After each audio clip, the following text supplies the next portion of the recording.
यहाँ प्रस्तुत सभी घटनाएं अपात्र और स्थान पूर्णतः काल्पनिक हैं। इनका किसी भी जीवित या मृत व्यक्ति वास्तविक स्थान या घटना से कोई संबंध नहीं है। यह कहानी केवल मनोरंजन के उद्देश्य से बनाई गई है। यदि किसी पात्र या प्रसंग से आपकी भावनाएं आहत होती हैं फिर तो यह पूर्णतः संयोग माना जाए। कमजोर दिल वाले दर्शक सावधानी रहे, क्योंकि आगे जो आप देखने वाली हैं वह आपकी कल्पना से कहीं अधिक भयावह हो सकता है। रात के लगभग 2:30 बज रहे थे। नेशनल हाईवे पे मेरी बाइक की हेडलाइट मुश्किल से धुंध को चीर पा रही थी। हवा में अजीब सी नमी थी, जैसे बरसात होने वाली हो, मगर आसमान बिल्कुल सूखा था। पेट में भूख मचल रही थी और तभी दूर कहीं लाल टिमटिमाती लाइट दिखी। एक पुराना ढाबा, बोर्ड पर लिखा था मुसाफिर ढाबा, 24 घंटे खुला। मैं वहीं रुक गया। हवा सरसराती है। ढाबा लगभग सुनसान था। बस एक बूढ़ा आदमी तवा पर कुछ सेंक रहा था। उसके पीछे दीवार पर टंगे कैलेंडर पर तारीख जमी हुई लग रही थी, 3 साल पुरानी।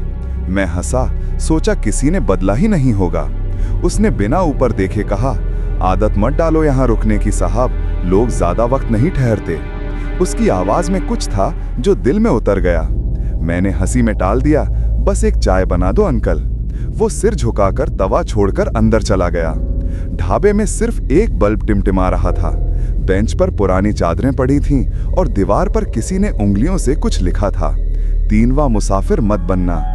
मेरी रीढ़ में ठंडक उतर गई। मैंने इधर उधर देखा तो पास की टेबल पर आधा खाया पराठा और ठंडी चाय का गिलास रखा था, जैसे कोई अचानक उठ गया हो। कदमों की आहट। पीछे मुड़ा तो वही बूढ़ा लौट आया, ट्रे में चाय लेकर। उसने कहा, यहाँ चाय पीकर सब चले जाते हैं, लेकिन कुछ लोग लौट कर नहीं आते।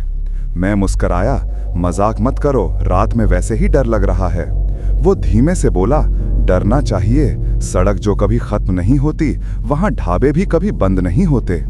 मैंने चाय का घूंट लिया। थोड़ी कड़वी थी पर अजीब ताजगी दे रही थी। तभी बाहर से हॉर्न की आवाज आई। मैंने सिर घुमाया तो देखा एक ट्रक आकर रोका। उस पर लिखा था, हर तीसरे को रास्ता नहीं मिलता। ड्राइवर उतरा, मगर उसकी चाल अजीब थी, जैसे पैर जमीन पर नहीं टिक रहे हों। वो बूढ़े के पास गया, कुछ फुसफुसाया, फिर बिना देखे अंधेरे में चला गया। मैंने पूछा, कौन था वो? बूढ़ा बोला, पहला मुसाफिर। मैंने हंसते हुए कहा, और दूसरा? वो चुप रहा, बस तवा से उठता धुआं उसके चेहरे को ढक गया। मैंने मोबाइल निकाला तो नेटवर्क गायब था, जीपीएस भी फ्रीज हो गया। तभी मैंने देखा, सामने दीवार पर वही आधा खाया पराठा अब नहीं था, प्लेट खाली थी और चाय का गिलास टेबल से गिरा हुआ था। मैंने कांपते हुए पूछा, यहाँ और कोई है? बूढ़े ने आंखें उठाईं, हाँ, दूसरा मुसाफिर अभी गया नहीं है। ढाबे का पिछला दरवाजा खुला और वहां से ठंडी हवा के साथ किसी की हंसी आई, बहुत धीमी पर साफ। मैं डर गया, कुर्सी से उठ गया। बूढ़ा बोला, अब तुम तीसरे हो। मैं भागने लगा, बाइक तक पहुंचा, किक मारी, इंजन नहीं स्टार्ट हुआ। बार बार कोशिश की पर कुछ नहीं। पीछे मुड़कर देखा, ढाबा अब और पुराना लग रहा था, जैसे कई सालों से कोई आया ही ना हो। बल्ब भी बुझ चुका था। मैंने गालियों में खुद को संभाला और ढाबे के बगल में पड़े पानी के हौद तक गया ताकि चेहरा धो लूं। लेकिन जैसे ही झुका, पानी में मेरा चेहरा नहीं था, वहां वही बूढ़ा दिख रहा था। उसने मुस्कुराकर कहा, अब ये ढाबा फिर से जिंदा रहेगा, अगले तीसरे तक। मैं चिल्लाया पर आवाज निकली नहीं। दूर घंटी बजती है, कानों में गूंज हुई और सब कुछ काला।